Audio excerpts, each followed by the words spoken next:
अस्सलाम वालेकुम दोस्तों, अपनी नेक्स्ट वीडियो के साथ आपको वेलकम करता हूं अपने इस चैनल में। उम्मीद है सब खैरियत से होंगे। तो चलते हैं आज की अपनी अहम न्यूज़ की जानब। सबसे पहले दोस्तों बात करेंगे स्पेन नेशनलिटी का जो ज़ुबान का इम्तिहान है उससे रिलेटेड कुछ अपडेट्स का, कुछ खुशखबरी का आपके साथ शेयर करूँगा। उसके बाद फैमिली के कुछ वीज़े रिजेक्ट हुए हैं और कुछ वीज़े रिजेक्ट हो रहे हैं एक छोटी सी मामूली सी गलती से, वो आप लोगों के साथ शेयर करूँगा और आपको बताऊंगा कि किस तरह से आपने उससे बचना है। उसके बाद इंग्लैंड और स्पेन का एक नया मुआहिदा जो है वो तय पा रहा है। वो मुआहिदा क्या है, क्या स्पेन को भी उससे फ़ायदा होगा या सिर्फ़ और सिर्फ इंग्लैंड के पीपल को, उनके लोगों को सिर्फ फ़ायदा होगा, इस पे बात करेंगे।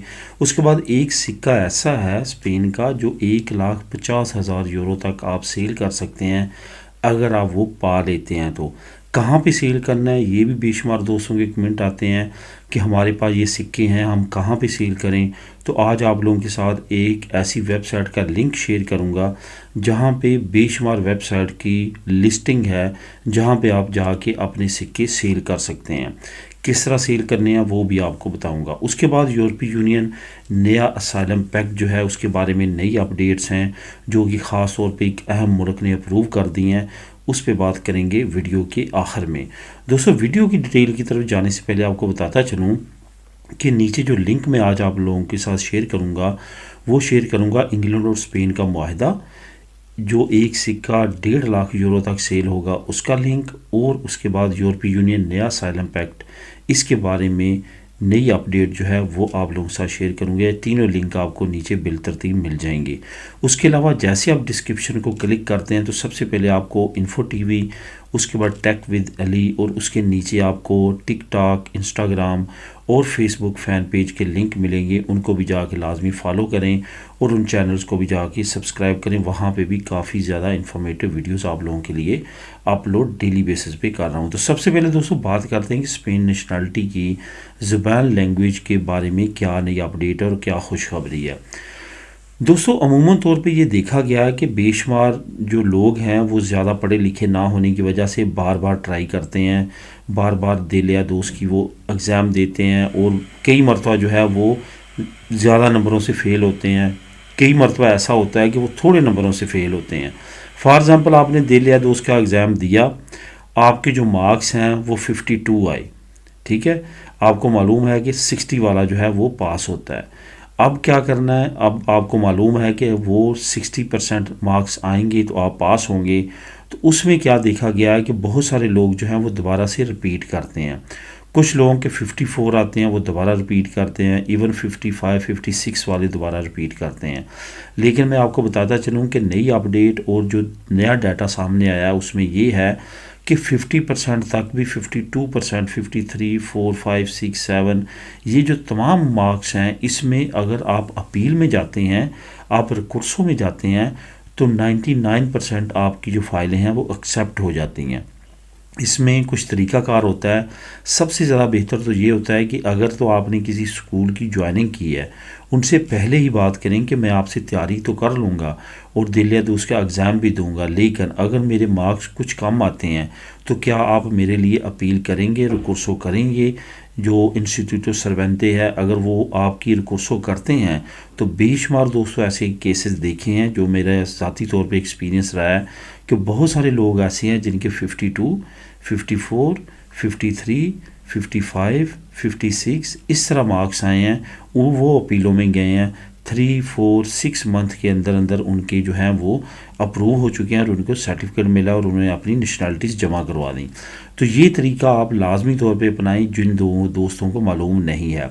दोस्तों यहाँ पे मेरी बहुत ज़्यादा कोशिश ये होती है, ख़ास तौर पे वो इलाके जहाँ पे हमारी कम्युनिटी बहुत बड़ी तादाद में नहीं रहती, बार्सिलोना, मैड्रिड हो, वलेंसिया हो, बाकी जो बिग सिटीज़ हैं वहाँ पे कम्युनिटी काफ़ी बड़ी तादाद में इकट्ठी रहती है, मेल जोल है, एक दूसरे के साथ बातचीत होती है, वाकफियत है, शेयर करते हैं जो मसले मसाइल होते हैं, जो इमिग्रेशन कवानीन होते हैं। लेकिन कुछ एरियाज़ ऐसे हैं, मेरा ख़ुद एक्सपीरियंस ये रहा है, जब मैं पाइस बास्को में रहता था तो हमारे साथ जो है वो कनेक्शन नहीं होता अपनी कम्युनिटी का, जिसकी वजह से बहुत सारी चीज़ों से हम लाइलम रहते हैं।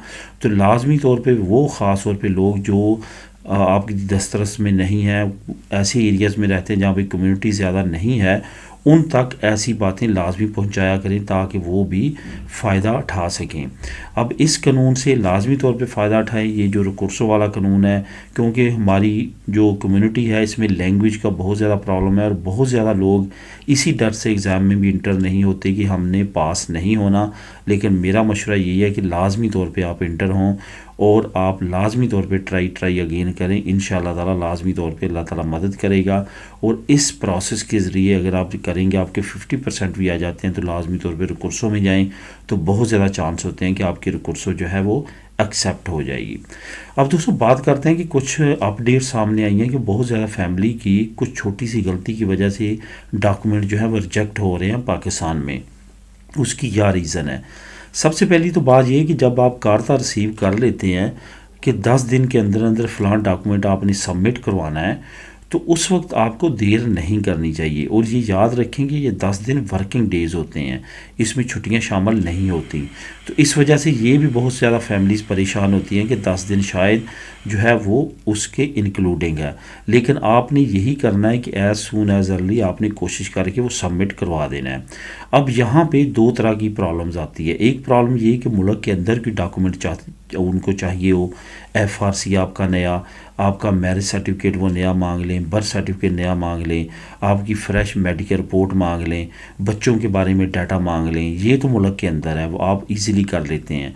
होता क्या है कि वो डॉक्यूमेंट जो वो मांग लेते हैं मुल्क से बाहर का, स्पेन का, फॉर एग्ज़ाम्पल वो कहते हैं कि हमें ट्रांसलेट फ़लाँ डॉक्यूमेंट स्पेनिश ट्रांसलेट करवा के दें, तो उस वक्त आपको क्या होता है कि एथोराइज्ड ट्रांसलेटर से आपने ट्रांसलेट करवाना होता है। तो उसके लिए क्या होता है कि आपको स्पेन में भेजना होता है। उसका तरीकाकार क्या करना है, आपने फ़ौरन उसकी फ़ोटोकॉपी करवा के उस डॉक्यूमेंट की जो है आपने भेज देनी है ताकि वो ट्रांसलेट हो, और जो ओरिजिनल है वो बाई डाक भी आपका जो है वो तमाम हो सकता है। ये डिपेंड करता है आपका कौन सा डॉक्यूमेंट है। लेकिन इसी तरीके के साथ कि जब तक आपका वो ओरिजिनल डॉक्यूमेंट जो है पहुँचे, उसमें सारी चीज़ें हों, तो उस वक्त तक आपकी जो ट्रांसलेशन जो है वो मुकम्मल हो जाए। फ़ौरन ट्रांसलेशन करवा के अगर आप यहाँ से DHL करते हैं तो वो जो है वो तकरीबन 2 दिन जो है वो उसमें दो दिन 3 रातें इस तरह करके वो पहुंच जाता है। यानी कि आज अगर शाम को आप डिस्पैच करते हैं स्पेन से, तो अगले दिन से उससे अगले दिन नेक्स्ट डे जो है, जिसमें 3 रातें 2 दिन बन जाता है, शाम तक आपको मिल जाता है। तो इस तरह से आप क्विकली ये प्रोसेस करके अपनी फैमिली रिजेक्शन से बच सकते हैं। बेशुमार फैमिलीज़ मिस प्लानिंग की वजह से जो है वो अपने वीज़े रिजेक्ट करवा रही हैं। उसके बाद दोस्तों इंग्लैंड और स्पेन का एक नया मुआहदा है जो कि बड़ी अच्छी अपडेट है। आप लोगों के साथ मैंने शेयर किया था कि 90 दिन की जो लिमिट है स्पेन के और यूरोप के बाशिंदे जो हैं वो UK में जाके रह सकते हैं, और वहाँ के यहाँ पे उसको एक्सटेंड करने के लिए 2 ममालिक काफ़ी कोशिश कर रहे हैं, जिसमें फ़्रांस और स्पेन है। सिर्फ स्पेन में 8 लाख ब्रिटिश लोग हैं जिन्होंने प्रॉपर्टीज़ ख़रीदी हुई हैं, और 3,70,000 ऐसे हैं जिनके पास रेजिडेंट कार्ड है। यही वजह है कि वीज़े की बहुत ज़्यादा ज़रूरत है, वो यहाँ पे 90 दिन से ज़्यादा रहना चाहते हैं। तो स्पेन ने भी इस मुआहदे को एक्सटेंड कर दिया है और ब्रिटिश लोगों के लिए ज़्यादा मुद्दत वाज़ी कर दी है। इसका लिंक मैं नीचे आपको दे देता हूँ, लिंक नंबर 1, आप उसको क्लिक करके मज़ीद डिटेल वहाँ से ले सकते हैं। उसके बाद दोस्तों एक सिक्का है ऐसा जो 1959 का है, फ्रांको दौर का, वो पसेता है, 100 पसेता, जो नीचे मैं लिंक दे रहा हूँ वहाँ पे उसकी तस्वीर भी है, तमाम डिटेल है। तो वो अगर आप अरेंज कर लेते हैं या आपके पास ऑलरेडी है तो वो 1.5 लाख यूरो तक आप सेल कर सकते हैं। वो 1959 का सिक्का है और पसेता है, 100 पसेता, तो वो फ्रांको के दौर का है। उसकी मज़ीद डिटेल आपको नीचे लिंक नंबर 2 में मिल जाएगी। उसके अलावा बेशुमार दूसरी वेबसाइट्स हैं जहाँ पे आपने जाके सेल करनी है, जिसमें eBay भी है, वहाँ पे भी आप उसकी लिस्टिंग कर सकते हैं। उसकी इन तमाम की आपने पिक्चर्स खींचनी होती है अच्छी PNG में, और लेने के बाद आपने इन तमाम वेबसाइट्स पे अपना अकाउंट बनाना है, किसी एक पे नहीं बनाना, तमाम पे बनाना है, और उस सिक्के को अपलोड कर देना है, और वहाँ पे उसकी कीमत जो है वो वाज़ी कर देनी है। कीमत से पहले आप वहाँ पे इससे मिलते जुलते सिक्के देख सकते हैं, और वहाँ पे बेशुमार इंटरेस्टेड लोग होते हैं जो कि आपके ख़रीद लेते हैं सिक्के, जो कि पुरानी चीज़ों को सेव करने के लिए जो है वो कोशा होते हैं, और वो पूरी दुनिया से इस तरह की नायाब चीज़ें इकट्ठी करते हैं और उनका ये शौक़ होता है। तो उनको ये आप सेल कर सकते हैं, और इन्हीं वेबसाइट्स पे वो जाके ये तमाम चीज़ों को परचेज़ करते हैं। आखिर में दोस्तों बात करते हैं यूरोपियन नया जो असाइलम पैक्ट है जो अप्रूव किया गया है, उसको एक और मुल्क ने तायीद उसकी दे दी है और वो है फ्रांस। नीचे लिंक दे दूंगा, आप ख़ुद भी उसको क्लिक करके रीड कर सकेंगे। फ्रांस के प्रेसिडेंट ने कहा है कि बिल्कुल ज़बरदस्त ये पैक्ट है, हम इसको इम्प्लीमेंट करने जा रहे हैं। ये जो पैक्ट है इसमें असाइलम सीकर्स को पूरी यूरोपीय यूनियन में सेटलमेंट के ऑप्शन मिलेंगे। यहाँ पे ये आपको बताता चलूँ कि ये थ्रू गवर्नमेंट होगा। इसके साथ साथ बुरी खबर ये है कि जो लोग रिजेक्ट होंगे उनको डिपोर्ट बहुत इजी और बहुत फास्टली किया जाएगा। ये याद रखें कि डिपोर्ट सिस्टम भी इन्होंने फास्ट किया है और असाइलम सीकर का जो तमाम निज़ाम है उसको भी अपडेट कर दिया। अब असाइलम सीकर जो हैं वो अगर इटली में आते हैं तो ये ज़रूरी नहीं है कि उन्होंने इटली में ही रहना है, उन्होंने बाकी ममालिक में उनको भेजा जाएगा, जिसमें जर्मनी है, फ्रांस है, स्पेन है, पुर्तगाल है, ग्रीस है, बाकी जो ममालिक हैं उनमें उनको भेजा जाएगा। नंबरिंग के हिसाब से ऐसा नहीं होगा कि ग्रीस, इटली, स्पेन और पुर्तगाल तमाम इमिग्रेंट्स का बोझ उठाएँ, बल्कि तमाम यूरोपीय यूनियन में इन इमिग्रेंट्स को भेजा जाएगा। तो दोस्तों ये थी आज की अहम न्यूज़ और नई अपडेट्स। मिलेंगी नेक्स्ट वीडियो में नई अपडेट्स के साथ। अल्लाह हाफिज़।